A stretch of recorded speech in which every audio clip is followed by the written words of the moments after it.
अस्सलाम वालेकुम students. Lecture का सेकंड हाफ हम शुरू करते हैं। काफ़ी कंटेंट कवर करने वाला है तो मैं इम्पोर्टेंट एस्पेक्ट्स पे ही फोकस रखूँगा इधर।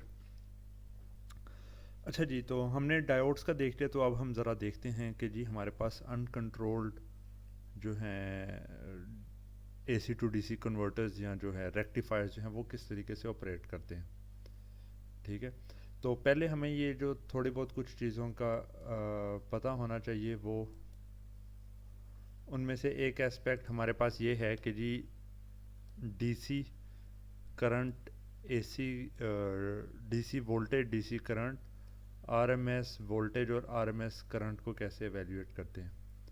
ठीक है, तो ये चीज़ें जो है ना वो यहाँ पे आपके पास लिखी हुई हैं। रिलेशन ये काफ़ी दफ़ा मैं पहले भी इस चीज़ पे फोकस रख चुका हूँ। अब इशू क्या है कि आपके पास जो है लाजमी नहीं है कि कोई भी अगर सिग्नल आपके पास अवेलेबल है तो उसके अंदर उसकी शेप जो है वो प्योर डीसी हो या प्योर एसी हो। तो उस केस के अंदर आपको जो है उनके relation V S of T या जो भी रिलेशन होगा उसके थ्रू आपको ये डीसी और एसी वोल्टेज और करंट्स को वैल्यूएट करने का आना चाहिए। तो रेक्टिफायर्स के केस में हमारे पास कुछ इंपॉर्टेंट परफॉर्मेंस पैरामीटर्स हैं। उनमें से पहला जो परफॉर्मेंस पैरामीटर है वो ये है कि डीसी पावर आपके पास जो है वो कितनी आउटपुट के ऊपर आ रही है। ठीक है, सेकंड हमारे पास जो एस्पेक्ट है वो ये है कि इनपुट साइड के ऊपर से जो आपने प्रोवाइड किया है सिग्नल, उसके अंदर आपके पास जो है टोटल पावर कितनी आप जो है प्रोवाइड कर रहे हैं। मतलब एक आपके पास ये कन्वर्टर है, तो उस कन्वर्टर के अंदर आपके पास आउटपुट जो है वो कितनी पावर है जो है डीसी में, और इनपुट साइड से आपने कितनी जो है वो टोटल पावर प्रोवाइड की है। बीच में ट्रांसफार्मर हो सकता है, बाकी चीज़ें, लेकिन पावर इसीलिए टर्म यूज़ हुई है क्योंकि ट्रांसफार्मर्स आइडियल के क्रॉस भी जो है वो पावर एक तरह की कंजर्व्ड रहती है। तो एसी आपने इनपुट दिया और आउटपुट के ऊपर आपके पास डीसी कंपोनेंट आ गया। तो इसी तरीके से आपके इस जो कन्वर्टर है उसकी एफिशिएंसी जो है वो होगी कि आउटपुट पे कितनी डीसी पावर अवेलेबल है एज़ कम्पेयर टू जितनी आपने इनपुट के ऊपर टोटल पावर प्रोवाइड की। अच्छा, यहाँ पे इंपॉर्टेंट एस्पेक्ट क्या है कि मैं इनपुट साइड पे टोटल पावर कह रहा हूँ और इनपुट साइड पे मैं एसी पावर जो है वो खाली नहीं कह रहा, क्योंकि आपके पास जो है ना जो आरएमएस वोल्टेज है या आरएमएस बेसिकली तमाम डीसी एसी तमाम किस्म के जो कंपोनेंट्स हैं आपके पास इन टर्म्स ऑफ फ्रीक्वेंसी, उन तमाम कंपोनेंट्स का जो है निचोड़ है और टोटल जो है ना इफेक्टिव वैल्यू आपके पास है। अगर आपने किसी सर्किट के अंदर से एसी कंपोनेंट निकालना है वोल्टेज का, तो आप उसको जो है इन क्वाड्रेचर जो है आरएमएस में से जो है डीसी वोल्टेज को सब्ट्रैक्ट कर देंगे। इन क्वाड्रेचर का मतलब है कि स्क्वायर करके सब्ट्रैक्ट करके दूसरी टर्म के स्क्वायर को और अंडर रूट ले लेंगे। तो अगर कोई एक सर्किट है उसके अंदर मल्टीपल आपके पास इसी तरीके से अवेलेबल हैं कंपोनेंट्स, उसमें डीसी है, एसी है, तो इस तरीके से एसी निकाल सकते हैं। फर्दर इसी तरह से अगर आपके पास एसी में भी जो है डिफरेंट फ्रीक्वेंसी के 5-6 कंपोनेंट्स हैं, तो हर फ्रीक्वेंसी का कंपोनेंट निकालने के लिए भी ये रिलेशन आप यूज़ कर सकते हैं। ठीक है, तो ये इस हिसाब से आपको याद रहे कि आरएमएस वैल्यू जो है वो एसी डीसी दोनों इसके अंदर इंक्लूडेड हैं। तमाम जो कुछ भी इंक्लूड हो सकता था सब कुछ इसमें शामिल है। तो जब इस एसी की बात हो रही है तो इसमें आपके पास जो है आप समझ लें कि जी नेट जो एरिया है, पॉजिटिव जितना पोर्शन है और नेगेटिव जितना पोर्शन है वो आपके पास बराबर है। ठीक है, तो ये प्योर एसी आपके पास सिग्नल हो जाएगा। और अगर दोनों इकट्ठे अवेलेबल हैं तो और वैल्यूज़ भी आपके पास जो है ना डिफरेंट आ सकते हैं। अच्छा, तो ये हमारे पास एसी हो गया। तो यहाँ तक के जितने ये चीज़ें हैं सिवाय ये एसी के, तो ये तो आपके पास जो है ना पावर से रिलेटेड है। और जो बाकी नीचे वाले कंपोनेंट्स हैं वो अब शेप आपने जो है कि कितना एसी है कितना नहीं है, पावर जो है वो ओवरऑल एक अच्छा जो पैरामीटर है आपके पास मेन एफिशिएंसी का। लेकिन बाज़-औक़ात आपके पास जो है ना शेप भी इम्पोर्टेंट होती है कि जी पावर मेरे पास डीसी की जी इतनी आ रही है, लेकिन एक आपके पास ये ज़ीरो लेवल है, तो एक होता है कि जनाब यहाँ पे ये जी डीसी आ रहा है। लेकिन इसमें एसी का कंपोनेंट बहुत हाई है, यहाँ बहुत ज़्यादा इस तरीके से नॉइज़ के साथ आ रहा है। और दूसरी एक चीज़ हो सकती है कि जी आपके पास जो है ना बिल्कुल थोड़े से रिपल के साथ जो है ना वो डीसी आ रही है। तो अब इनको एक्सप्लेन करने के लिए जो है ना कि कौन से पैरामीटर्स अफेक्टिवली कर देते हैं, तो उसमें एक हमारे पास होता है फॉर्म फैक्टर। फॉर्म फैक्टर हमें बताता है कि हमारे पास फॉर्म किस तरह की है, कि आरएमएस टोटल जो है सिग्नल डिवाइडेड बाय डीसी। तो ये हमें अफेक्टिवली ये बताता है कि हमारे पास जो टोटल वोल्टेज है डिवाइड उसको डीसी से कर दें, तो ये फॉर्म फैक्टर का जो है ना पैरामीटर आ जाता है। ज़्यादा जो इम्पोर्टेंट चीज़ जो मैं कंसिडर करता हूँ वो हमारे लिए है रिपल फैक्टर। रिपल फैक्टर बताता है कि एसी कंपोनेंट कितना है, डीसी कितना है। पर ऑफ कोर्स इसमें टोटल वोल्टेज की जो है ना वो एक तरह से नहीं पता चल रहा। अब हमें पता चले कि जी एसी जो कंपोनेंट है वो 5 वोल्ट का है और जो डीसी कंपोनेंट है वो 10 वोल्ट का है, लेकिन ये एक इम्पोर्टेंट एक तरह की ना हमें वैल्यू बता रहा है कि जी ये कितना रह गया और ये वाला कितना। ऑफ कोर्स ये तमाम आरएमएस ही हैं, लेकिन जो ये भी चीज़ आई है, लेकिन ये प्योर एसी कंपोनेंट की आरएमएस एक तरह से बता रहा है, और ये हमने टोटल पावर के लिए दूसरी कंसिडर की है। तो मतलब कि प्योर एसी की इफेक्टिव वैल्यू क्या है, प्योर डीसी की इफेक्टिव वैल्यू क्या है। रिपल फैक्टर ऑफ कोर्स यहाँ पे ये वाला रिलेशन प्लेस करके भी आप इसको निकाल सकते हैं। तो आइडियल हमारे पास जो एक रेक्टिफायर होगा उसके इसमें एफिशिएंसी हमारे पास 1 होगी। एसी जो हमारे पास है वोल्टेज उसके अंदर 0 होनी चाहिए, और रिपल फैक्टर हमारे पास 0 होना चाहिए।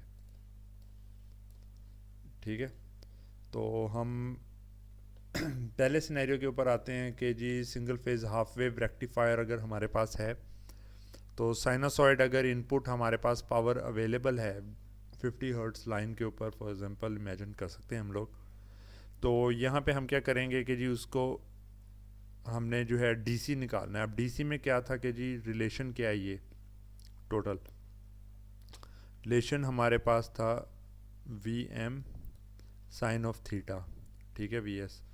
तो उसको हमने इंटीग्रेट करना है जो भी आउटपुट साइड के ऊपर हमारे पास आया है उस फंक्शन को। तो ये फंक्शन 0 से पाई तक हमारे पास ये है, पाई से 2 पाई तक 0 है, तो उसको हमने यहाँ पे नहीं लिखा। 0 से पाई तक इस चीज़ को हम इंटीग्रेट करेंगे और डिवाइड कर देंगे टोटल जो हमारे पास जो रेंज है उसके ऊपर। तो अच्छा, यहाँ पे एक चीज़ आती है कि जी डिवाइड इसको खाली हमने पाई से क्यों नहीं कर दिया। तो वो ऐसे ही है कि एवरेज अगर आपने लेनी हो, मैं नंबर्स की फॉर्म में कहता हूँ कि अगर जनाब आपके पास नंबर है 1 1 1 और 3 0 हैं, और आपसे कहा जाए कि जी ये इन नंबरों की एवरेज क्या है, तो क्या आप इसकी एवरेज जो है वो 1 + 1 + 1 3 और डिवाइडेड बाय जो होता है कि नंबर कितने आ रहे हैं वो 3 से डिवाइड करके एवरेज निकालेंगे, या 3 को 6 पे डिवाइड करेंगे, क्योंकि टोटल 6 नंबर हैं। बेशक इस रेंज के अंदर वैल्यू आ रही है। ठीक है, आप गिनेंगे इनको यहाँ से यहाँ तक, जैसे कि 0 से पाई तक हमने इसको गिना, ठीक है, काउंट किया। डिस्क्रीट में काउंटिंग होती है और कॉन्टीन्यूस के अंदर ये इंटीग्रेशन है। लेकिन जब डिवाइड करना है तो आपने टोटल रेंज से डिवाइड किया, ठीक है। तो जैसे इसकी एवरेज फिर जनाब 1/2 आ जाएगी, ना कि 1। तो इसी तरीके से यहाँ पे हम इसकी एवरेज एवेल्यूएट करेंगे। तो ये पूरा सॉल्व करने के बाद Vm/πr हमारे पास आ जाती है। इसी तरीके से जो है हम आउटपुट साइड के ऊपर जो है यहाँ पे जो सिग्नल हमारे पास है उसकी हम जो है आरएमएस वैल्यू जो है एवेल्यूएट करते हैं। तो आरएमएस के केस में भी हमारे पास क्योंकि यहाँ तक ही सिग्नल है, अच्छा ये जो एवेल्यूएट किया गया ये सिर्फ जो है 0 से पाई तक हमने इसलिए किया है क्योंकि अगले केस में जब आउटपुट 0 है, बेशक वोल्टेज आ रही है, तो इधर से कोई करंट ड्रॉ नहीं किया जा रहा, ठीक है। अगर इधर से करंट 0 है तो इधर से भी करंट 0 है, तो सेकंड हाफ के अंदर क्योंकि कोई करंट नहीं आ रहा, और तो पावर के केस में हमें जो है वो सेकंड हाफ वाली वोल्टेज का कोई फ़ायदा नहीं है। तो इसलिए हम सिर्फ इसको भी 0 से पाई तक ले रहे हैं, हालांकि ये इनपुट साइड पे है। पूरा इसको सॉल्व करेंगे तो हमारे पास फर्स्ट हाफ की जो है वोल्टेज आ गई Vm/2, ठीक है, RMS। उसके बाद हमने जो है करंट निकाल लिया, DC करंट ऊपर निकाल लिया था VM ओवर पाई R, वरना वोल्टेज खाली VM बाई पाई थी। RMS करंट निकाल लिया VM ओवर 2R, और उसके बाद जब हमने DC पावर निकाली और टोटल पावर निकाली तो वो इस तरह से रिलेशंस आ गए। VM स्क्वायर ओवर R दोनों में कॉमन है, इसके अंदर जो है 1 ओवर पाई स्क्वायर है, 1 ओवर 4। जब हम रिलेशन इसका एफिशिएंसी का यूज़ करते हैं तो हमारे पास एफिशिएंसी आती है 4 ओवर पाई स्क्वायर 0.405, जिसका मतलब है 40.5%। तो जितनी भी हम पावर इधर से प्रोवाइड कर रहे हैं उसके अंदर से सिर्फ और सिर्फ जो है 40.5% जो उस पावर का है वो हमारे पास जो है DC के अंदर अवेलेबल है, और बाकी रिमेनिंग जितनी भी है वो हमारे पास जो है हमारे पास जो है वो DC के अंदर नहीं है। तो इसका मतलब है कि ये एक बहुत ही बुरे किस्म का रेक्टिफिकेशन का हमारे पास सर्किट आया। सर्किट के अंदर इन इटसेल्फ हम देखते हैं तो हमारे पास ये फर्स्ट हाफ में डायोड कंडक्ट करेगा, नेगेटिव हाफ के अंदर यहाँ पे जो भी आप समझ लें कि जी अगर फास्ट कर रहे हैं रिवर्स रिकवरी इस तरीके से हो जाएगा, ऑन होते वक्त ये थोड़ा सा टाइम लेके हो रहा है। इन प्रैक्टिकल केस, आइडियल केस जो हम यहाँ पे शो कर रहे हैं, अगर आपके पास जो है 50 हर्ट्ज पे ऑपरेट कर रहे हैं, डायोड आपके पास स्टैंडर्ड है, तो वो रिवर्स रिकवरी और बाकी डिलेज जो हैं वो इतना ज़्यादा इम्पोर्टेंट कोई रोल प्ले नहीं करेंगे, बशर्ते कि आप जो है एफिशिएंसी एवेल्यूएट कर रहे हैं स्विचिंग लॉसेस को भी कंसिडर करते हुए। तो ये स्विचिंग लॉसेस के बगैर अभी हमारे पास आ रही है। अच्छा, इधर जो एक और इम्पोर्टेंट पैरामीटर है वो ये है कि जी जब इसने ब्लॉक करना है तो कितनी वोल्टेज को ब्लॉक करना है। जब हमारे पास ये डायोड ऑफ होता है तो हमें पता चलता है कि जी नेगेटिव साइकिल के क्रॉस सारी वोल्टेज इसके क्रॉस ब्लॉक हो रही है, और जब ऑन है तो इसके क्रॉस आइडियल केस में 0 वोल्ट्स आ रहे हैं। तो ये ब्लॉकिंग केस को जब हम इसमें कंसिडर करते हैं तो ये हमारे पास हमें पता चलता है पीक इसको जो इनपुट साइड की पीक है उतनी वोल्टेज इसको ब्लॉक करनी है, VM। ठीक है, तो VM तक जो है -VM जो है उसको इसने ब्लॉक करना है। तो 220 वोल्ट्स आ रहा है तो ये -340 वोल्ट्स तक की ये पीक आपके पास होगी। अच्छा जी, तो इसके बाद हम देखते हैं सेंटर टैप्ड केस के, जहाँ पे ये पहले भी आपको बताया गया था कि अगर सेंटर टैप ट्रांसफार्मर हम यूज़ कर रहे हैं तो 2 डायोड्स के साथ जो है पॉजिटिव साइकिल में ये डायोड कंडक्ट करेगा, नेगेटिव साइकिल में ये डायोड कंडक्ट करेगा। तो इस केस में हमने पिछला ही रिलेशन लिया है जो कि इतने पोर्शन का था, लेकिन क्योंकि जो है अब ये चीज़ दोबारा हमारे पास रिपीट होगी आगे, तो हमने सिंपली जो है इस इंटेग्रल वाले हिस्से को 2 से मल्टीप्लाई कर दिया और डिवाइड उसी 2 पाई पे किया, क्योंकि टोटल जो टाइम पीरियड है वो 2 पाई का है हमारे पास। तो DC के केस में सिंपली 2 से रिजल्ट मल्टीप्लाई हो गया, तो 2VM ओवर पाई और 2VM ओवर पाई R यहाँ पे आ गया। RMS के केस में भी इसी तरीके से हम करेंगे, रूट मीन स्क्वायर है, सबसे पहले स्क्वायर लिया सिग्नल का। ठीक है, स्क्वायर लेने के बाद जो है जब मीन लेना है तो हमें पता है कि 2 इस तरह के साइकिल्स हमारे पास थे, मीन लिया 2 पाई के ऊपर और फिर हमने रूट ले लिया, तो ये VM over under root pi, ये तो VM ओवर अंडर रूट 2, ये तो स्टैंडर्ड है ना जो हमारे पास सिंगल फेज साइनोसॉइड का। करंट को वैल्यूएट किया, DC पावर देखी, टोटल पावर देखी, और एफिशिएंसी अब वैल्यूएट की तो पहले के मुकाबले में डबल आ गई। ठीक है, आपके पास जो है 81.1 जो है % एफिशिएंसी आपके पास आ गई। लेकिन यहाँ पे आपके पास एक बस जो है ना चीज़ है कि ये जो डायोड हैं जब इन्होंने ऑफ होना है, ठीक है, तो ऑफ कब होना है, पहले डायोड ने जब यहाँ पे साइनोसॉइड का इसके हिसाब से नेगेटिव साइकिल की पीक आती है, जिसका मतलब कि यह पूरे हिस्से में ही ऑफ है, लेकिन जब ये पीक आती है तो इस साइड के ऊपर इसको -VM वोल्टेज नज़र आती है, पर ये उससे इन्वर्टेड जो है बिहेवियर इसका चल रहा होता है। तो ये इस केस के अंदर ऑन हो जाता है, तो ऑन होने के केस में VM अगर यहाँ पे इसको नज़र आ रही थी तो इस पॉइंट पे वोल्टेज VM आ गई। डायोड के अगर का क्रॉस अगर ब्लॉकिंग में देखें, इस पॉइंट पे Vm वोल्ट है, इधर माइनस Vm है, तो ओवरऑल इसको 2 times the peak of the sinusoid को जो है ना ब्लॉक करना है, जो कि अगर 340 था पहले, तो अब आपके पास जो है 680 वोल्ट्स को इसने जो है ना ब्लॉकिंग वोल्टेज चाहिए। तो इसमें आपके पास एफिशिएंसी तो सब कुछ आ गया, लेकिन एक जो ड्रॉबैक थोड़ा बहुत नज़र आ रहा है वो ये कि सेंटर टैप रिलेटिवली एक्सपेंसिव है। वायरिंग पहले जितनी हो रही थी उसके मुकाबले में अब डबल आपने एक तरह से की है टर्न रेशो सेम रखने के लिए।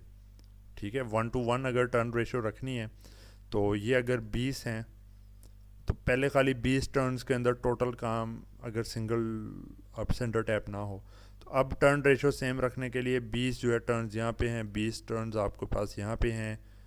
ठीक है, तो एक तरह का जो है ना आपके पास लॉसेस थोड़े से ना उसमें बढ़ भी सकते हैं, पर एक्सपेंसिव थोड़ा सा काम हो गया। दूसरा जो डायोड है वो आपको डबल रेटिंग के चाहिए। 220 वोल्ट पे तो कोई मसला नहीं, हाई वोल्टेज पे और काम कर रहे हो, ठीक है, ये 900 या 800 वोल्ट्स पे इसकी ब्लॉकिंग रेंज के करीब हो तो हो सकता है आपको डायोड ही ना मिले।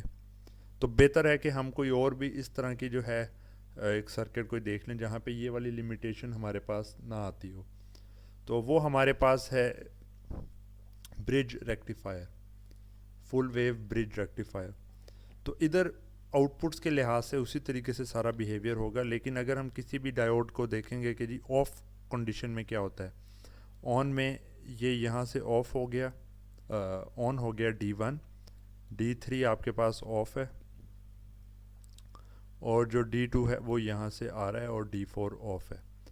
तो इनमें से किसी एक के क्रॉस देख लेते हैं कि कितनी वोल्टेज आती है।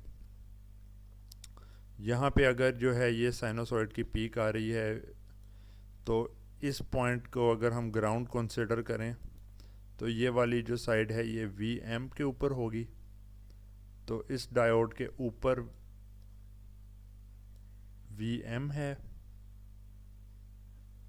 ठीक है, और जो नीचे वाला है, नीचे वाले की जगह के ऊपर 0 है, तो ये जो है -Vm वोल्ट जो है ये ब्लॉक कर रहा होगा। तो जिसका मतलब है कि ये इतना कोई बड़ा हमारे पास जितनी पीक आ रही है उतनी ही इसको ब्लॉक करनी पड़ रही है, तो ये हमारे पास एक पॉजिटिव एस्पेक्ट है। एफिशिएंसी इसकी भी जो है 81.1% ही है, तो बाकी इसमें कोई इतनी ख़ास चीज़ नहीं है। अच्छा जी, अब हम जो आज के जो मेन चीज़ जो कि इम्पोर्टेंट है मिड के लिहाज से भी, ठीक है, तो उसकी तरफ हम लोग मूव करते हैं। पहले कुछ डेरिवेशन वाला पोर्शन होगा और आगे फिर हम नॉर्मल इसको देखेंगे। हमारे पास रेक्टिफायर्स के केस के अंदर जो सबसे इम्पोर्टेंट एक तरह का लोड कंडीशन है वो है RLE लोड। RLE लोड का मतलब है कि कुछ रेजिस्टिव कंपोनेंट है, इंडक्टिव कंपोनेंट है, और आपके पास कुछ ऐसा इफेक्ट है जैसे कोई बैटरी लगी है। ये इफेक्ट कहाँ पे आते हैं? ये इस तरह का लोड हमारे पास आएगा जब आपने लेट से कोई बैटरी को चार्ज करना है। ठीक है, आपने कोई एक बैटरी है उसको आपने चार्ज करना है, ये जनाब पॉजिटिव है, ये नेगेटिव है, तो बैटरी की अपनी जो वोल्टेज है वो आपके पास सर्किट के अंदर जो है ना एक तरीके से के तौर पे एक्ट करेगी। आप चाहेंगे कि जी करंट कंटिन्यूसली चार्जिंग के दौरान इसमें से फ़्लो करता रहे, ठीक है, तो आप एक जो है इंडक्टर उसके अंदर कहीं ना कहीं इंट्रोड्यूस कराएंगे ताकि जो है ना कंटिन्यूसली करंट फ्लो करता रहे, करंट की वेरिएशन ना आए। और बैटरी के इंटरनल जो आपके पास जो है इलेक्ट्रोलाइट्स जो है लेड एसिड बैटरी है, तो आपके पास जो एसिड वगैरह है प्लेट्स के हैं, कुछ इम्प्योरिटीज़ हैं, उन सारों की वजह से कुछ ना कुछ एक रेजिस्टेंस भी इसमें आएगी, तो वो आपके पास रेजिस्टेंस हो गया। तो ये RLE जो आपके पास लोड है, ये एक बहुत ही टिपिकल इस तरह के तमाम केसेस में आप बैटरी को मॉडल करने के लिए ये भी आप कर सकते हैं कि अगर आप कहें जी L=0 है, सिंपल जो है RE के साथ, तो वो इसका एक स्पेशल केस बन जाएगा। पर RLE सॉल्व करना आता हो तो इसके किसी स्पेशल केस को सॉल्व करना प्रॉब्लम नहीं है। दूसरा हमारे पास क्या है कि जो मोटर्स डिफरेंट होती हैं उनके अंदर बैक EMF आपके पास जो है ना वो अक्सर आ जाता है। मोटर्स के केस में इंडक्टर्स जो है वो मोटर का जो है इंडक्टेंस होगी कोयल्स की, रेजिस्टेंस उसके अक्रॉस जो करंट ने फ्लो करना है, थोड़ी बहुत आपके पास रेजिस्टेंस आएगी, और जो बैक ईएमएफ है वो आपके पास ई की फॉर्म के अंदर है। टाइम वेरिंग ये चीज़ें हो सकती हैं, लेकिन हमने जब जेनेरिक एक सोल्यूशन निकालना है तो हम आर एल ई के हिसाब से ही ये सोल्यूशन निकालेंगे। तो इसलिए मैं कह रहा था कि ये आर एल ई वाला जो सिनेरियो है ये आपके लिए बहुत इम्पोर्टेंट है, और इनका सोल्यूशन जो है ना हमें अच्छे तरीके से पता होना चाहिए। तो हम क्या करते हैं कि एक फुल वेव ब्रिज रेक्टिफायर के साथ आर एल ई लोड लगाते हैं। तो हमें इस पॉइंट के ऊपर जो है ना हमने देखना है कि जी क्या वोल्टेज है और कितना करंट है। वोल्टेज तो हमें अंदाज़ा है कि जी जब ये ऑन हो रहा है, ये ऑन हो रहा है, तकरीबन वोल्टेज तो हमारे पास इनपुट वाली ही रहेगी, पर यहाँ पे बैटरी भी एक लगी है तो हम उस पर भी श्योर नहीं हो सकते। ठीक है कि जब ये अगर ऑफ भी होते हैं कुछ ना कुछ तो वोल्टेज जो है ई के बराबर हो जाएगी। तो ये हमें देखना पड़ेगा, ये बड़ा एक ना इंटरेस्टिंग किस्म का डिफरेंट सा रिजल्ट आएगा हमारे पास। तो दूसरा इसमें से करंट क्या होगा वो भी हम नहीं कुछ कह सकते। इंडक्टर भी लगा है, रजिस्टर भी है, एक बैटरी भी लगी हुई है, तो करंट तो बहुत ही कोई कॉम्प्लेक्स सा उसका रिलेशन एक्सपेक्टेड है। तो इस चीज़ को हमने सॉल्व करना है। तो ये वो एक पोर्शन था जो मैंने पहले अपने लेक्चर्स में कहा था कि एक मैथमेटिकल चीज़ के अंदर हम थोड़ा डेप्थ में जाएंगे, उसको समझेंगे और उसका एक एलिगेंट सोल्यूशन हम डेवलप करेंगे। ये एज एमएस एंड पीएचडी आप लोगों को इस तरह के पता होना चाहिए कि कैसे अपने जो प्रॉब्लम्स हैं उनको मॉडल करना है, मॉडल करने के बाद उनको सॉल्व करना है, और कैसे सोल्यूशन को अच्छे तरीके से प्रेजेंट करना है, एनालिसिस कैसे करना है चीज़ों का। ठीक है, तो ये एक सैम्पल प्रॉब्लम के तौर पे इसमें हम ये सारा कुछ करेंगे। तो सॉल्व करना स्टार्ट करते हैं। इस पॉइंट के ऊपर हमारे पास जो है ना हम करने को तो ये टोटल बार बार इस पूरी की चीज़ को ना हम देख सकते हैं कि ये एक तरह का हमारे पास टाइम वेरिएंट सिस्टम है। ठीक है, टाइम वेरिएंट तो ऑफ कोर्स है कि जी ये आपके पास जो वोल्टेज इस तरह से आ रही है, लेकिन कि आपके पास सिस्टम इटसेल्फ वेरी करता है। एक साइनोसॉइड जो है वो इस तरीके से चलना होता है उसने, लेकिन जब ये रेक्टिफिकेशन के बाद हम अगर ये वी आउटपुट या इस साइड के ऊपर अगर हम देखते हैं तो हमारे पास जो है पहला हाफ ऐसे है और उसके बाद जो है ना ऐसे जैसे सिस्टम चेंज होके दोबारा रिपीट कर रहा है। तो ये एक साइनोसॉइड है जो कि कंप्लीट 360 डिग्रीज तक साइनोसॉइड उसी तरीके से ये नहीं चलता रहेगा, 180 डिग्री तक चलेगा और उसके बाद जो है मॉड इसका लेके दोबारा हमारे पास आगे चलना है। तो पहली चीज़ तो ये हो गई कि जनाब जो वोल्टेज है टोटल इसके क्रॉस वो उसका ये रिलेशन है। यहाँ पे जो है V M is equal to under root 2 V S, जो इसकी पीक आपके पास आ रही है ना वो वी एम है। ये हमने रिलेशन पहले देख लिया था कि जी क्या आर एम एस जो है वो आपके पास वी एस है, तो पीक का इसके साथ ये रिलेशन होगा। के वी एल इस पॉइंट से आगे लगाते हैं तो हमें पता चलता है ये आर आई ज़ीरो के बराबर है, L D I over D T plus E आपके पास बैटरी है। तो ये हमारे पास रिलेशन आ गया। दूसरी चीज़ हमें इसमें क्या पता है कि क्योंकि रेक्टिफिकेशन में डायोड्स लगे हुए हैं तो ये नेगेटिव साइड के ऊपर प्रोलॉन्ग्ड करंट कोई फ्लो नहीं करने देंगे। आइडियल केस में अगर कोई फ्रीक्वेंसी की उस तरह से प्रॉब्लम नहीं है, स्विचिंग के दौरान जो आपके पास वो चीज़ें हैं उनको अगर हम नेगलेक्ट करते हैं तो हमारे पास जो है करंट नॉर्मल ऑपरेशन में कभी भी जो है नेगेटिव डायरेक्शन में नहीं फ़्लो कर सकता। ठीक है, करंट ने हमेशा जो है इसी डायरेक्शन में फ़्लो करना है, नेगेटिव डायरेक्शन में ये डायोड्स ने अलाउ नहीं करना। तो ये हमारे पास कंडीशंस हमें पता हैं और हमने इसका सोल्यूशन निकालना है। ठीक है, तो इसका सोल्यूशन निकालने के लिए हम क्या करते हैं, अपनी प्रॉब्लम को पहले ना थोड़ा ज़रा वेल स्ट्रक्चर करते हैं। हमने इसको 0 से 2 पाई तक के लिए ये रिलेशन था, पर क्यों ना हम, क्योंकि यहाँ से आगे ये चीज़ रिपीट कर रही है तो हम अपने सिस्टम को लिमिट कर देते हैं 0 से पाई तक पे। 0 से पाई तक अगर ये ओमेगा टी की वैल्यू चलती है और उसके अंदर लिमिटेड है तो हमें जो है वो मॉड लिखने की ज़रूरत नहीं है, बाकी सारी चीज़ें वही रहेंगी। हम जो इसको अंदर सॉल्व कर रहे हैं कि ओमेगा टी की वैल्यू अगर पाई से ज़्यादा आएगी तो आपने उसको कंसिडर नहीं करना। इनपुट वैल्यू देनी है तो 0 से पाई के बीच में कुछ देंगे, उसके बाहर वाले हम चीज़ों को कंसिडर नहीं कर रहे। ये करने के बाद पिछली सारी चीज़ को फिर हम मॉडल कर सकते हैं कि जैसे एक नॉर्मली साइनोसाइड लगा है V0 of t, V M sine of omega T, और एक करंट इसमें से फ्लो कर रहा है, रजिस्टर लगा है, इंडक्टर लगा है और ई। ये प्रॉब्लम को आपने जो है एक सिंप्लीफाई किया। अच्छा जी, तो ये हमारे पास, इसको हमने we output of T label कर दिया था। अब याद रहे कि एक हमने कंडीशन लगाई है कि जी ओमेगा टी 0 से पाई के बीच में होगा, ताकि हमारे पास एक ही साइनोसॉइड आए, और दूसरा है कि करंट भी जो है वो नेगेटिव नहीं हो सकता। ओहो, आगे मूव करते हैं। अब हमने जब इसको सॉल्व करना है तो हम सुपरपोजिशन प्रिंसिपल से जो है ना इसे सॉल्व करते हैं। अच्छा, सुपरपोजिशन प्रिंसिपल क्यों? क्योंकि हमारे पास यहाँ पे दो तरह के सोर्सेज लगे हैं। एक तो वी आउटपुट ऑफ टी था, लेकिन ये ई भी तो, बैटरी भी तो एक सोर्स है ना। आपके पास ये कोशिश कर रहा है कि इधर को कोई करंट फ्लो करे, क्योंकि ये पॉजिटिव साइकिल है, हमेशा इधर कोई फ्लो करवाने की कोशिश कर रहा होगा ये, और ये कोशिश कर रहा है अपोजिट डायरेक्शन में करे। तो ये तो हम साइमल्टेनियस देखने की बजाय बेहतर है कि हम सुपरपोजिशन के तौर पे निकाल लें। तो पहले हम जो है ये हार्मोनिक कंपोनेंट को एवेल्यूएट करने की कोशिश करते हैं। हार्मोनिक कंपोनेंट क्यों? क्योंकि ये साइन ऑफ फ्रीक्वेंसी के ऊपर है। दूसरा जो है वो डीसी कंपोनेंट था। इसको जब हम देखते हैं, इसकी वजह से जो करंट होगा I01 ऑफ टी है,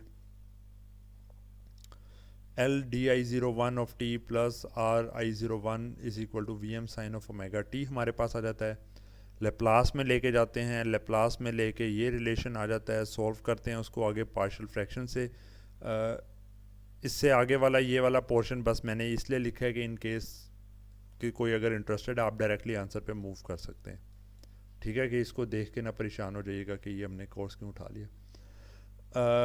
L D I01 over D T plus R I01 is equal to V M sine of omega T.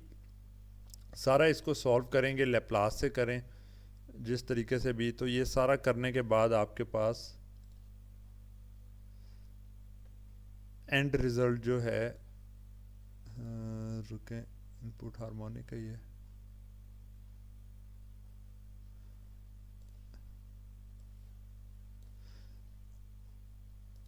And result आपके पास ये वाली टर्म आ जाएगी। ठीक है, ये टर्म क्या है? इसमें आपने जो वी एम आपके पास ओरिजिनल आ रहा था, उसको आपने डिवाइड किया इम्पीडेंस से, सर्किट के अंदर जो इम्पीडेंस लगी है, और साइन जो साइनोसॉइड था उसको आपने शिफ्ट कर दिया बाय द इम्पीडेंस एंगल। ठीक है, ये जी क्या है? ये है R square plus omega L whole square, impedance circuit की, और थीटा इम्पीडेंस एंगल है। तो ये तो नेचुरल एक्सपेक्टेड बिहेवियर है कि हार्मोनिक अगर कोई आएगा तो हार्मोनिक आपका जो है वो वोल्टेज को इम्पीडेंस से डिवाइड करेगा और शिफ्ट कर देगा। तो नॉर्मल इसी तरह से ऑपरेट करते हैं। सेकंड जो हमारे पास पोर्शन है, वो हमारे पास एक चीज़ है जिसको हम कहते हैं ट्रांजिएंट बिहेवियर। ट्रांजिएंट बिहेवियर का क्या मतलब है कि क्योंकि कंटिन्यूसली वेरी हमारे पास जो है वो वोल्टेज कर रही है, तो इंडक्टर की वजह से ना एक ट्रांजिएंट सा भी बिहेवियर होगा जो कि कंटिन्यूसली चेंज करेगा, डायरेक्टली इस तरीके से जो नहीं बिहेव करता। तो वो क्या होगा कि सिंपली हमारे पास A1 एक जो है कंपोनेंट, ये उसी तरह जैसे सिंपल RL सर्किट्स में आता था, A1 E2 minus R over L T. यहाँ पर ये आर ओवर एल टी जो है ये हमारे पास जो है उसका ट्रांजिएंट रिस्पॉन्स है, टाइम कांस्टेंट की बेस के ऊपर जो वेरी करता रहेगा। फर्दर हमारे पास क्या आता है कि जी ये सारा रिलेशन वैलिड है जब तक आपके पास ओमेगा टी 0 से पाई के बीच में है और करंट की value greater than equal to 0 है। इधर theta is equal to tangent inverse omega L over R, and G is equal to R square plus omega L whole square का अंडर रूट। तो वो सारा पिछला पोर्शन आप छोड़ के डायरेक्ट इस रिजल्ट के ऊपर आ गए। सेकंड पोर्शन को हमने सॉल्व करना था, जो कि हमारे पास बैटरी लगी हुई है। तो इस बैटरी के केस के अंदर हमारे पास जनाब करंट एक हमने I0, क्योंकि इस तरफ को ही ले रहे थे तो वही हम कंसिडर करेंगे, L D I0 2 over D T plus R I02 plus E equal to 0। अब क्योंकि एक डीसी सोर्स लगा है तो इसका मतलब है कि करंट कांस्टेंट होगा। तो अगर करंट कांस्टेंट है तो करंट की वेरिएशन नहीं आएगी, तो ये वाली टर्म ख़त्म हो गई है आपके पास। तो इसका क्या मतलब हुआ कि I02 is equal to minus E by R. मतलब ये जो बैटरी लगी है ये कंटिन्यूसली ऑपोजिट डायरेक्शन में एक करंट फ्लो करवाएगी। तो ओवरऑल जो सर्किट था उसके अंदर हमारे पास सुपरपोजिशन यहाँ पे लगाया था, तो वो लेकिन एक्चुअली दोनों के कॉम्बिनेशन के बराबर होगा।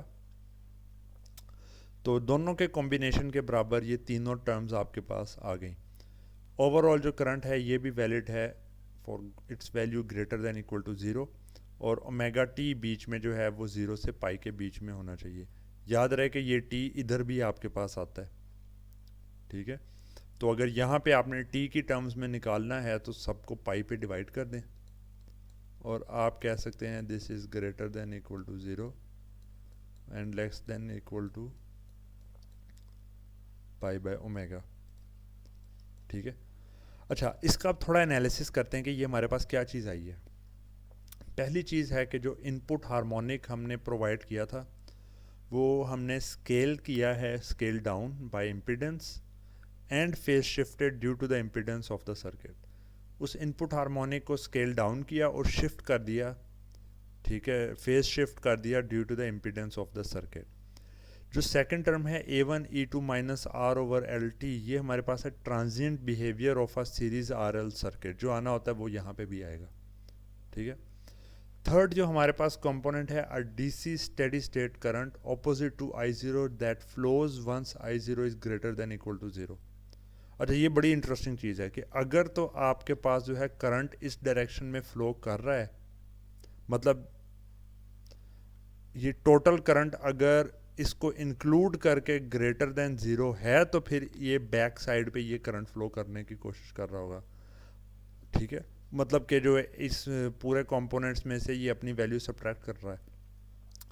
अगर टोटल नेट जो है वो वैल्यू ज़ीरो से कम आती है तो ये करंट फ्लो नहीं करेगा। So it flows only if I0 is greater than equal to zero. तो ये हमारे पास एक जो है ना टोटल इसका रिलेशन आ गया, जहाँ पे जो है Z इम्पीडेंस और इम्पीडेंस एंगल का आपको पता है। तो इस रिलेशन के बाद जब हमने अभी जो है ना ये हम रिज़ल्ट तक नहीं पहुँचे हैं, हमने एक जेनेरिक रिलेशन निकाला जिसके अंदर ये A1 जब तक हमें नहीं पता चलता हम आंसर नहीं एवेल्यूएट कर सकते, ठीक है। तो ये हमने एक पार्ट कर लिया इसका, जो कि आम तौर पे असाइनमेंट्स या बाकी जगहों के ऊपर गिवन होता है, इससे आगे ही आपने करना होता है, लेकिन पिछली चीज़ भी जब ऑब्जेक्टिव टाइप्स के अंदर पूछी जा सकती है। अच्छा, केस वन, अब हमारे पास दो तरह के ना केसेस बनते हैं। एक केस तो वो है कि जिसके अंदर जो है ना करंट कभी भी ज़ीरो के करीब नहीं आपके पास पहुंचता, बल्कि कंटिन्यूसली करंट कोई फ्लो करता रहता है, उसकी वैल्यू ज़ीरो से काफ़ी ज़्यादा है। अगर ये ज़ीरो लाइन है तो इतना करके करंट कोई ना कोई फ़्लो कर रहा है। दूसरे अल्फाज में जो इंडक्टर है, इंडक्टर के क्रॉस स्टोर्ड एनर्जी कभी भी ज़ीरो नहीं हो रही, ठीक है। अगर इंडक्टर के क्रॉस स्टोर्ड एनर्जी ज़ीरो नहीं हो रही तो इसका मतलब है हाफ एल आई स्क्वायर। अगर आई ज़ीरो नहीं हो रहा किसी भी टाइम पे तो इंडक्टर के क्रॉस स्टोर्ड एनर्जी ज़ीरो नहीं हो रही। उस केस को हम कहते हैं continuous conduction mode. Continuous conduction mode में हमारे पास क्या होता है कि जी करंट हमेशा फ्लो करता रहेगा। तो एक हमारे पास है उस तरह का केस, उसमें ये A1 की वैल्यू कुछ और निकलेगी। दूसरा केस है जिसमें किसी न किसी टाइम पे साइकिल के दौरान ऐसे भी पॉसिबल है कि करंट की वैल्यू जो है वो एग्जैक्टली ज़ीरो हो जाए, ठीक है। तो करंट की वैल्यू जिस पॉइंट पे ज़ीरो होगी तो इसका मतलब है इंडक्टर के क्रॉस स्टोर्ड एनर्जी ज़ीरो हो जाएगी। उस केस में ये करंट, इसके क्रॉस ना करंट है ना वोल्टेज है, ठीक है। तो जब करंट ये ना होगा, वोल्टेज भी नहीं होगी इसके क्रॉस, तो मतलब कि ये एक तरह का शॉर्ट एक्ट कर रहा है। करंट नहीं है तो इसके क्रॉस भी कोई नहीं है, तो आपके पास आउटपुट जो है वो E के बराबर आ जाएगी। ये एक स्पेशल किस्म का केस होगा, ये टाइम के हिसाब से कुछ देर तक ये आपके पास आउटपुट रह सकती है। तो हमें पता चला कि जी एक्चुअली जो करंट हम कह रहे थे greater than equal to zero है, इसमें अगर तो जो करंट हमेशा ज़ीरो से बड़ा रहता है तो कंटिन्यूसली जो है कंडक्ट करते रहेंगे, डायोड्स इनमें से कोई ना कोई ऑन रहेंगे। और अगर उसके कोई थोड़ी सी भी देर में ऐसा टाइम आता है जहाँ पे करंट ज़ीरो के बराबर हो जाता है, ठीक है, इसमें से फ्लो करता हुआ, तो हम पूरे उस ऑपरेशन को ही डिसकंटिन्यूस कंडक्शन मोड कह देंगे। तो ये दो मोड्स ऑफ ऑपरेशन हमारे पास हैं इस सर्किट के अंदर, ठीक है, जिनका एनालिसिस जो है वो ज़रूरी है। पहले हम इसमें देखते हैं कंटिन्यूस कंडक्शन मोड, ठीक है, कि ये किस तरीके से हमारे पास ऑपरेट करता है। कंटिन्यूस कंडक्शन मोड के अंदर अब जो भी हमारे पास करंट एक तरह का फ्लो कर रहा है, ठीक है, क्योंकि ये cycle as it is repeat कर रहा है, इसको पीरियोडिक स्टेडी स्टेट एक तरह का कहते हैं कि अगर तो आपने जो है अभी स्टार्ट नहीं किया और काफ़ी देर से ये चीज़ चल रही है, स्टेडी स्टेट के अंदर है, तो जो करंट की वैल्यू जो है ज़ीरो के ऊपर होगी वही करंट की वैल्यू पाई के ऊपर होनी चाहिए, बाउंड्रीज़ के ऊपर। अगर ये दोनों वैल्यूज़ इसकी बराबर होंगी तभी पॉसिबल है कि ये साइकिल रिपीट करता रहेगा। अगर इस पॉइंट पे वैल्यू करंट की थोड़ी ज़्यादा होगी तो उससे अगले साइकिल में ये और बढ़ती जाएगी, उससे अगले साइकिल में और बढ़ती जाएगी, तो करंट तो इंक्रीज़ होता रहेगा, तो स्टेडी स्टेट में आप नहीं है। अगर ये वैल्यू कम होगी तो आहिस्ता आहिस्ता करंट रिड्यूस होते होते ज़ीरो तक पहुंच जाएगा। तो ये ट्रांजिएंट जो काफ़ी बड़े लेवल के ट्रांजिएंट्स हैं उनमें तो ये पॉसिबल है, लेकिन आम तौर पे जो है ऐसे नहीं होगा। हम देख रहे हैं पीरियोडिक स्टेडी स्टेट में जब स्टेबलाइज कर गया सिस्टम, उस केस में जो है ज़ीरो के ऊपर I0 जो करंट है time t equal to zero omega T, और जो इसकी वैल्यू है at omega T equal to pi वो बराबर होंगी, ठीक है, तभी ये साइकिल रिपीट कर सकता है ना। जब ये दोनों बराबर होंगी तो हम क्या कर सकते हैं, जो हमने वो पूरा रिलेशन एक निकाला था, ये वाला रिलेशन, हम इस रिलेशन के अंदर जो है ओमेगा टी की जगह ज़ीरो प्लेस कर देते हैं और एक दफ़ा ओमेगा टी की जगह पाई प्लेस कर देते हैं, उन दोनों को इक्वेट कर देते हैं। ज़ीरो का प्लेस करने के लिए जी ये रिलेशन आया, यहाँ पे था omega T minus theta, zero minus theta हो गया। यहाँ पे हमारे पास A1 E2 minus R over L T था, टी की जगह ज़ीरो प्लेस कर दिया, तो ये वाली टर्म तो वन हो गई। ये माइनस थीटा जो है sine of minus theta minus of this के बराबर है, ये चीज़ आ गई, और E बाय आर, ठीक है, ये हमने ये चीज़ निकाल ली। जो सेकंड था उस केस में हमने क्या किया, I0 omega T is equal to pi sine of pi minus theta plus A1 E2 minus R over L pi by omega. अगर ओमेगा टी पाई के बराबर है तो टी किसके बराबर हुआ, पाई बाय ओमेगा। ये आ गया माइनस ई ओवर आर। इस सारे को जब हम जो है वो sine of pi minus theta sine of theta के बराबर है, तो ये हमारे पास आ गया सेकंड रिलेशन। इन दोनों को इक्वेट करके जब हम सॉल्व करते हैं, ये वाली टर्म अगली तरफ आ गई, टू के बराबर हो गया। A1 की ये टर्म है A1 जो है वो इसको इधर को ले आए, इस वाली टर्म को अगली तरफ ले गए, माइनस ई ओवर आर से ई ओवर आर ये कैंसिल हो जाएगा, दोनों साइडों पे आ रहा है।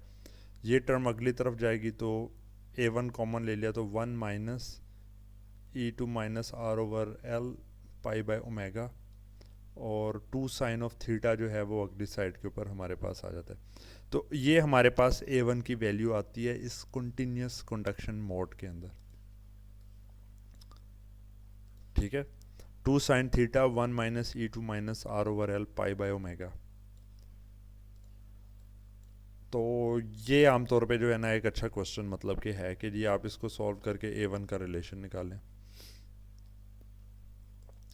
तो ये जब आप अगर निकाल लेते हैं उसके बाद फिर है कि अब ओरिजिनल जो यहाँ पे था A1 की वैल्यू प्लेस करनी होगी, वो हम यहाँ पे प्लेस कर देते हैं।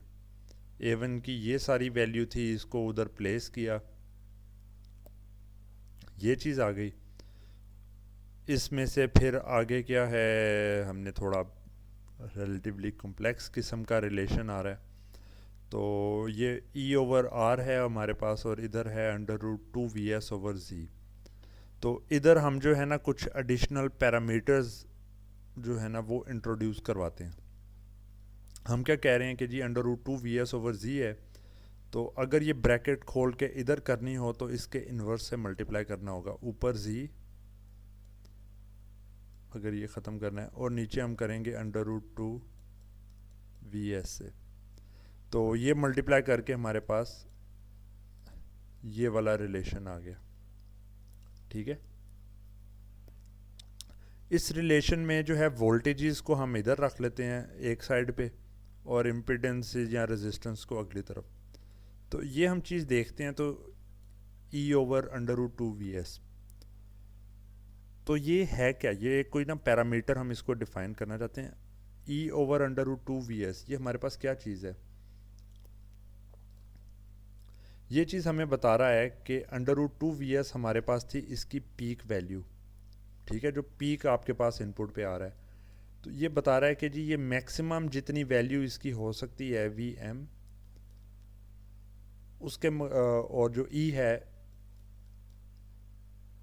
लेट मी वेरीफाई, हाँ, ये हमें बता रहा है कि जनाब E जो है वो कितना है as compare to the maximum value of the input sinusoid.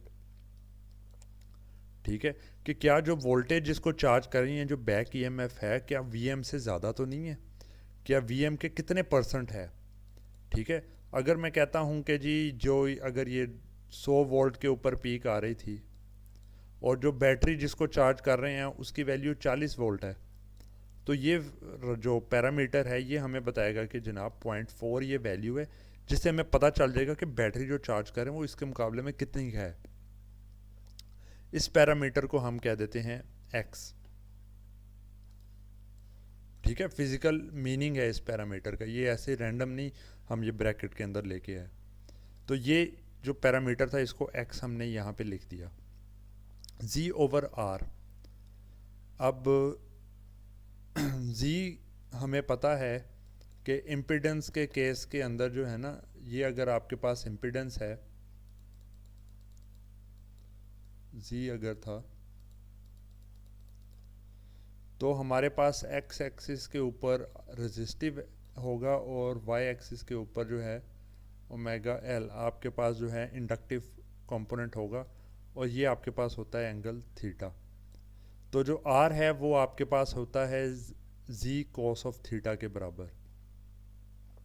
ठीक है, तो और जो ये आपके पास है ओमेगा L, ये आपके पास होता है Z साइन ऑफ थीटा के बराबर। तो R की जगह अगर आप जो है प्लेस कर देते हैं Z cos थीटा, C से Z कैंसिल हो जाएगा, तो cos थीटा आपके पास डिनोमिनेटर में रह जाता है और x का पैरामीटर आपके पास न्यूमरेटर में आ जाता है। ये हम क्यों कर रहे हैं, ये हम इसलिए कर रहे हैं कि सर्किट के अंदर जो आपके पास ये पैरामीटर्स हैं ये फिज़िकल मीनिंग वाले पैरामीटर्स हों। ठीक है, कि x या cos थीटा, अब ये आपको बताता है कि भाई कितने % जो है रेजिस्टिव कंपोनेंट आपके पास, cos ऑफ थीटा बेसिकली है रेशो ऑफ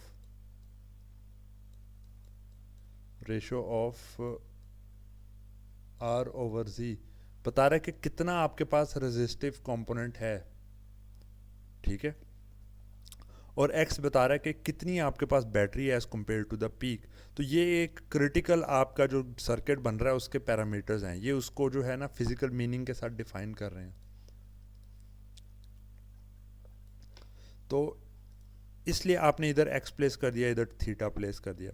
अच्छा, बाकी भी इन तमाम जगहों पे R L जो है ना ये चीज़ें आई हुई हैं, इनकी बजाय हम प्रेफर करेंगे कि हम फिज़िकल मीनिंग वाले जो है कंपोनेंट्स को जो है ना इस रिलेशन में इंट्रोड्यूस करवाएं। यहाँ पे थीटा ये जो R/L है, क्या इसको हम कन्वर्ट कर सकते हैं? तो हमें अगर हम जो है इस टोटल इसको देखते हैं, तो ये हमारे पास है -R/L। इसको जो है अगर हम मल्टीप्लाई और डिवाइड कर दें ओमेगा से,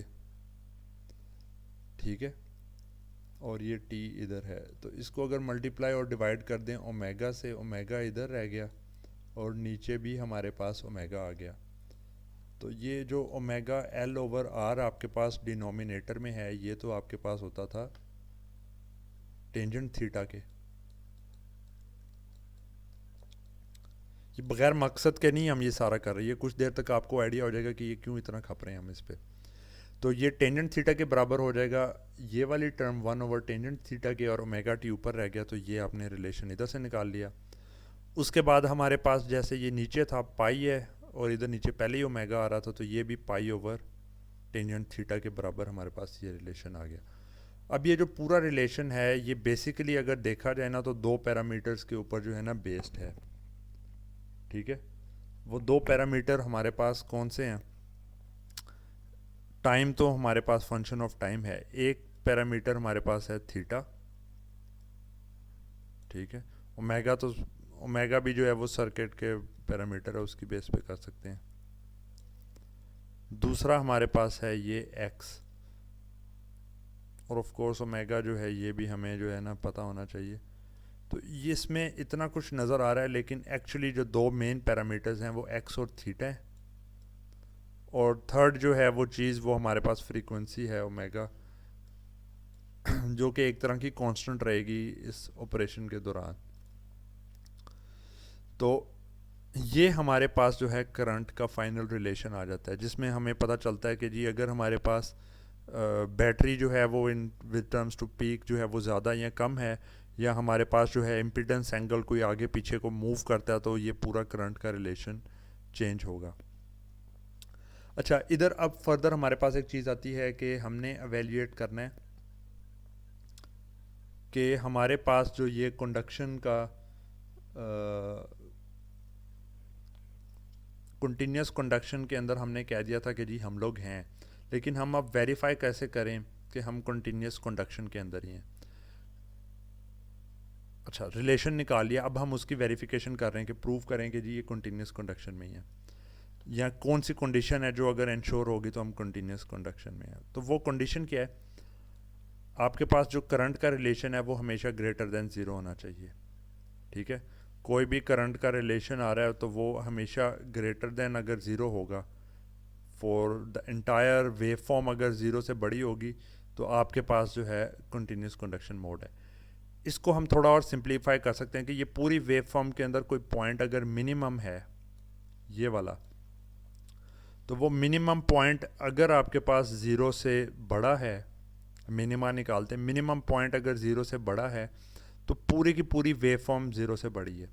अब पूरी वेव फॉर्म को वैल्यूएट करना मुश्किल काम है, ठीक है, इतने पॉइंट्स के ऊपर आप कैसे चेक करेंगे, लेकिन आप उसके मिनिमम के ऊपर जो है मिनिमा पे चेक करते हैं और वो ग्रेटर देन ज़ीरो, तो इससे साबित हो जाएगा कि आप सीसीएम में हैं।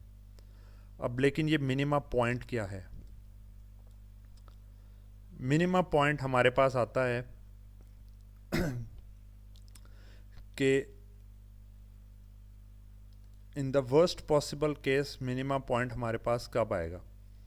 मिनिमा पॉइंट हमारे पास आएगा कि लेट से आपके पास जो है ना सर्किट के अंदर से जो है आपने जो है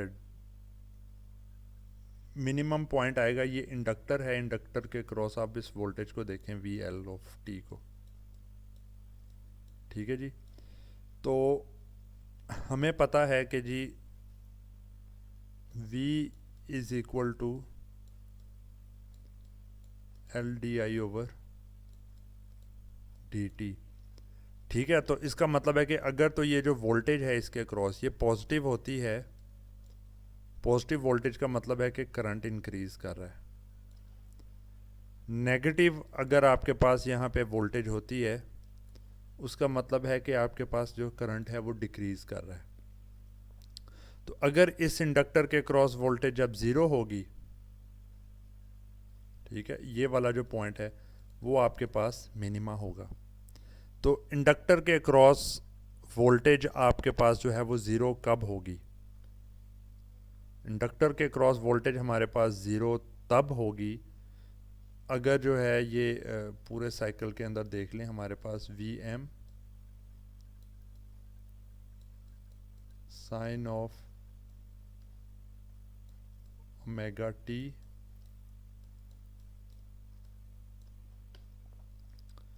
is equal to I R, बाकी ये वाली टर्म को ज़ीरो कर दिया, प्लस ई, ठीक है। तो ये हमारे पास जब जो है ना ये इसके बराबर हो जाता है। फर्दर क्या है कि मिनिमा के लिए हम अज्यूम कर लेते हैं कि वर्स्ट केस के अंदर जी करंट भी ज़ीरो ही है, ठीक है। एक्सट्रीम मिनिमा के लिए करंट अगर आपके पास ज़ीरो है तो ये चीज़ आ जाती है V M sine of theta, उस एंगल को, जिस एंगल के ऊपर ये होता है उसको हम अल्फ़ा कह देते हैं। Sine of alpha is equal to E. तो इससे हमें पता चलता है कि जिस एंगल के ऊपर ये मिनिमा आना है वो हमारे पास है साइन इनवर्स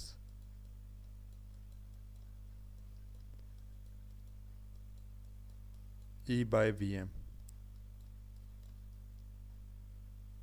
ठीक है, sine inverse E by V M. और ये ई बाई वी एम हमारे पास एक करेक्टरिस्टिक पैरामीटर था जो कि हमें बता रहा था कि बैटरी की बैक ईएमएफ कितनी है as compare to peak of the input sinusoid. तो ये अल्फ़ा एंगल जो है, अगर इसके ऊपर आप सॉल्व करते हैं और आपके पास आई ऑफ टी का रिलेशन जो है I of alpha, I zero of alpha, अगर ये ग्रेटर देन ज़ीरो आता है तो आप CCM मोड के अंदर हैं। ठीक है, तो ये पूरा एक ये करने के बाद मैंने आपको बता दिया कि जी मिनिमा जो केस है उसके ऊपर आपने चेक करना है। तो आपके पास अगर रिज़ल्ट पॉजिटिव आएगा तो ओवरऑल जो है आप CCM मोड में है। तो ये इसीलिए omega I zero of omega T equal to alpha पे अगर वैल्यू ग्रेटर देन ज़ीरो है तो CCM मोड में है। Alpha sine inverse E over V M के बराबर है, और जो एक्स, क्योंकि ई बाई वी एम था तो ये साइन इनवर्स एक्स हो गया। तो हम इस केस में क्या करेंगे, आई ज़ीरो ऑफ अल्फ़ा प्लेस करते हैं, जहाँ जहाँ ओमेगा टी था अल्फ़ा निकाला, ये हम सिंगल पॉइंट पे एवेल्यूएट कर रहे हैं। ओमेगा टी की जगह अल्फ़ा प्लेस किया, दो जगह पे ही था तकरीबन, ये रिलेशन आ गया, इसको ग्रेटर देन ज़ीरो चेक किया। इधर ये चाहें तो इसको भी जो है एक्स की टर्म्स में आप लिख सकते हैं। ठीक है, क्योंकि अल्फ़ा साइन इनवर्स एक्स है। तो ये जो पूरा रिलेशन है, अगर आपके पास एक्स और थीटा की किसी वैल्यू के ऊपर ये चीज़ ग्रेटर देन ज़ीरो है तो आप एक्स और थीटा की उन वैल्यू के लिए CCM मोड में है। इस पूरे में पैरामीटर देखें किस पे डिपेंड कर रहा है, एक्स एक्स एक्स। एक्स क्या है, ई बाई वी एम, कि कितनी बैक EMF है या मोटर के जो आपके पास बैटरी का लेवल है as compare to the input sinusoid peak. दूसरा पैरामीटर क्या है, थीटा, थीटा, और थीटा क्या है, इम्पिडेंस एंगल। मतलब कि पूरे सर्किट के अंदर आप जो हैं CCM मोड में हैं कि नहीं हैं, वो सारा का सारा कुछ आपके पास जो है एवेल्यूएट हो जाता है सिर्फ़ और सिर्फ एक्स और थीटा की बेस के ऊपर। और ये इसके लिए आपको जो है सर्किट सॉल्व करने की भी इनिशियली जो है वो ज़रूरत नहीं है। आप इस रिलेशन को चेक करेंगे, इसकी वैल्यू अगर ग्रेटर देन ज़ीरो आ जाती है तो आप कहेंगे कि जी आप CCM मोड में हैं। अगर ये ज़ीरो के बराबर आता है ये पूरा रिलेशन, या नेगेटिव वैल्यू आती है तो आप DCM मोड में हैं। अच्छा जी, ये सारी चीज़ हमने देख ली। तो इसके लिए क्या है कि अब क्योंकि थीटा की जो तमाम पॉसिबल वैल्यूज़ हैं वो आपके पास जो है ना डिफाइंड है कि थीटा कितना हो सकता है, ज़ीरो से लेके जो है π/2 तक ही हो सकता है। और x की जो वैल्यू है वो भी आपके पास डिफाइंड है। x क्या हो सकता है, ज़ीरो हो सकता है, और मैक्सिमम आपके पास जो है वो 1 तक होगा। अगर 1 से ज़्यादा है तो हमें पता है कि जी कभी भी सर्किट ने कंडक्ट ही नहीं करना। तो अगर जो है ये मैंने मैटलैब के अंदर जो है ना प्लॉट किया, थीटा की तमाम वैल्यूज़ उस फंक्शन को दे के और एक्स की तमाम वैल्यूज़ उस फंक्शन को दे के, और वहाँ पे मैंने चेक किया कि थीटा और एक्स की किन वैल्यूज़ के ऊपर जो है आप कंटिन्यूस कंडक्शन मोड में होंगे। तो पता चला कि जी थीटा की ये जो वैल्यू, ये जो ब्लू शेडेड एरिया है, इसके अंदर हमेशा जो है हम कंटिन्यूस कंडक्शन मोड में होंगे। ये क्या मतलब हुआ कि अगर थीटा आप सर्किट के अंदर आपको जो है एवेल्यूएट करते हैं और एक्स एवेल्यूएट करते हैं, इस पॉइंट के ऊपर वैल्यूज़ आ गई तो CCM मोड में डायरेक्ट CCM का रिलेशन यूज़ कर लें। रिज़ल्ट किस तरह का आएगा, ये अगर इस पॉइंट के ऊपर हैं तो आपके पास कुछ इस तरह का करंट का रिलेशन आ रहा है, और ये ज़ीरो से आप देख सकते हैं कि बहुत दूर है। तो कंटिन्यूस कंडक्शन मोड है, और ये साइकिल इसी तरीके से रिपीट कर रहा है पीछे भी। अगर आप जो है यहाँ पे लाई कर रहे हैं, ठीक है, तो उस केस के अंदर आपके पास जो ये करंट का रिलेशन है ये बिल्कुल ज़ीरो को टच करेगा, लेकिन ज़ीरो तक होगा नहीं, और ये साइकिल ऐसे ही रिपीट करता रहेगा। ठीक है, तो ये आपके पास जो है बाउंड्री के ऊपर आ गए। और अगर आप जो है ये DCM के अंदर ये इससे बाहर लाई करते हैं तो आप सॉल्व करेंगे तो आपके पास जो है I0 की वैल्यू लेस देन ज़ीरो आएगी, जिसका मतलब है कि आप DCM मोड के अंदर है।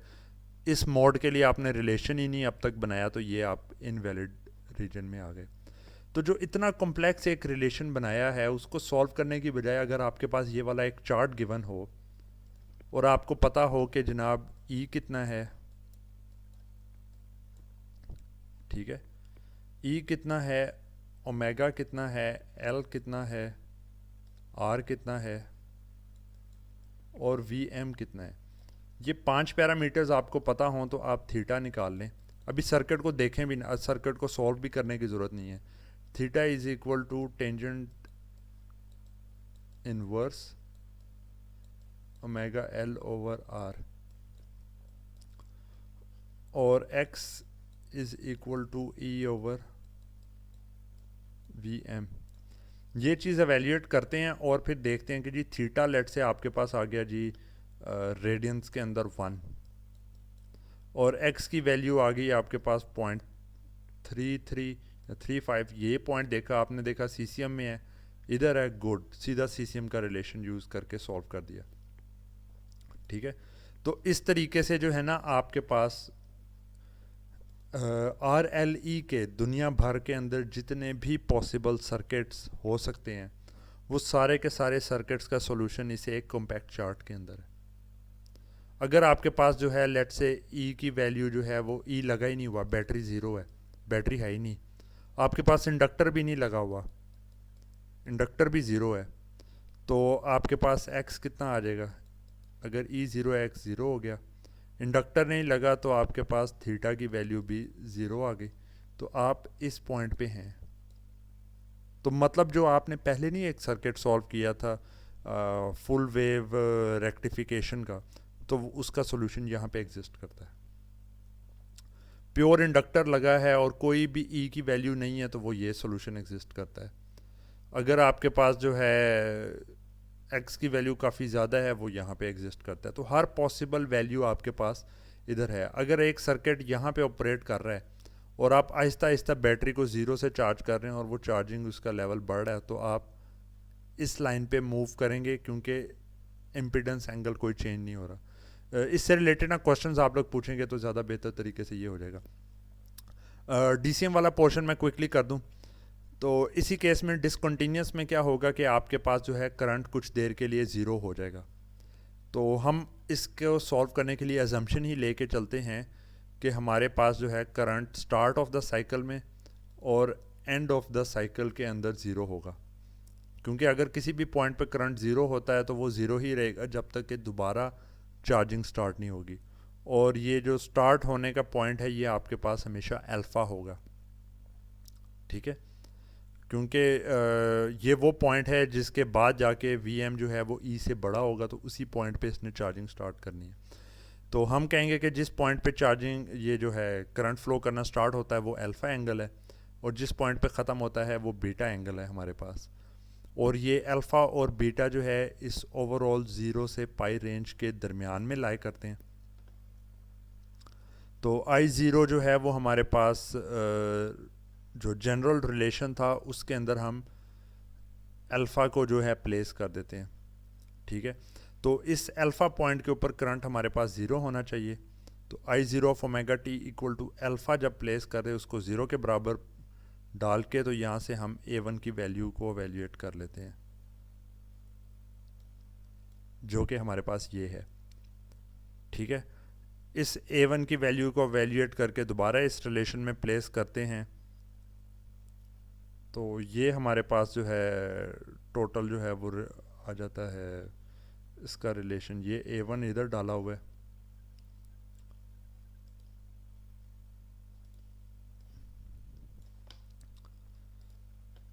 सॉल्व आगे करते हैं तो सॉल्व करके हमारे पास एट द एंड ये रिलेशन हमारे पास डिसकंटिन्यूस कंडक्शन मोड का आ जाता है, ठीक है। इसको सॉल्व करके उसी रिलेशन के ऊपर ले आए। यहाँ पे अल्फ़ा को हम इजीली हमें पता होता है कि किस पॉइंट पे स्टार्ट होना है, लेकिन बीटा जो है वो आप पेपर के अंदर या किसी पॉइंट के ऊपर एवेल्यूएट नहीं कर सकते, ये इटरेटिवली जो है या सिमुलेशंस के थ्रू ही एवेल्यूएट हो सकता है। ठीक है, तो अगर आप लेट से सॉल्व करते हैं सिस्टम को और आपको पता चलता है कि आप कंटिन्यूस कंडक्शन मोड में नहीं हैं, तो फिर आप जो है ये डिसकंटिन्यूस कंडक्शन मोड का जो है रिलेशन इस्तेमाल करेंगे। तो जैसे इनिशियली ये जो चार्ट है ये सीसीएम के हिसाब से बना था, तो आप देखते हैं कि आपका सर्किट यहाँ पे लाई करता है, जिसके साथ ये आपको सॉल्व करने की भी ज़रूरत नहीं, लेकिन अगर सॉल्व करेंगे तो ये नेगेटिव करंट आ रहा होगा, इसका मतलब है ये नहीं करेक्ट। तो आप क्या करेंगे कि जी ये देख के सीधा जो है डीसीएम का रिलेशन यूज़ करेंगे। तो अगर मैटलैब में प्लॉट करते हैं तो ये आपके पास जो है करंट का एक्चुअल रिलेशन आता है अल्फ़ा से बीटा पॉइंट तक। ठीक है, तो ये इसका जो है एक्चुअल बिहेवियर आपके पास होगा। टाइम काफ़ी हो गया है, 3 फेज़ और बाकी सारी चीज़ें जो हैं वो हम मिड के बाद ही करेंगे। मिड में यहाँ तक का जो है पोर्शन डीसीएम तक का ये इंक्लूडेड होगा। ठीक है, तो जो आपके कोई क्वेश्चंस हैं वो आप लोग पूछ सकते हैं।